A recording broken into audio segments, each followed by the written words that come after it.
Revenir sur un dispositif phare du début de mandat de François Hollande, les fameux emplois d'avenir. Vous vous en souvenez, le président de la République avait lui-même donné le top départ de l'opération. C'était en novembre dernier. Sur la photo, il y avait 11 jeunes autour de lui, les premiers bénéficiaires de ces contrats. Alors où en sont-ils aujourd'hui? Et plus globalement, le dispositif fonctionne-t-il? C'est le dossier du Trésor. Il est signé Elsa Mondingava, Julien Pelletier et Fabien Tormos.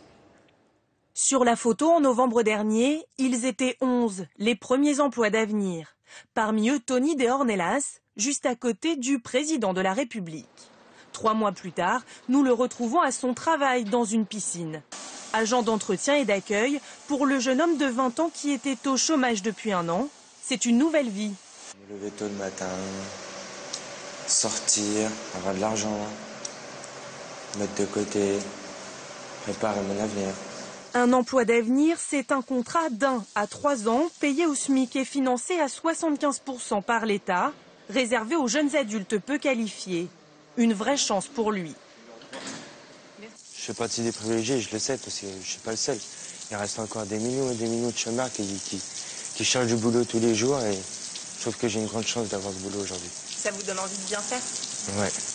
En plus de Tony De Ornelas, 10 jeunes avaient signé leur contrat ce jour-là. 9 ont continué, 2 ont abandonné. L'objectif affiché par le gouvernement est de créer 100 000 emplois d'avenir d'ici à la fin de l'année.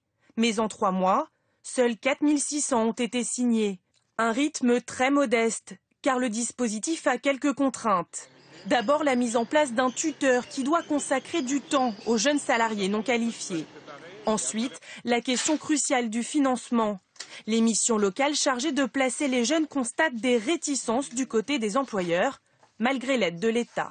On est dans une période difficile et notamment les collectivités territoriales, les communes, les départements sont en difficulté financière et évidemment la création de postes pose des difficultés.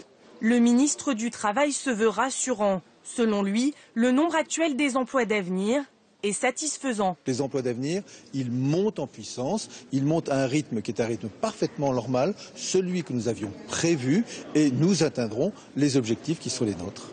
Un objectif de 100 000 emplois d'avenir décisif pour le gouvernement, qui a fait de cette mesure une de ses armes pour faire baisser le chômage.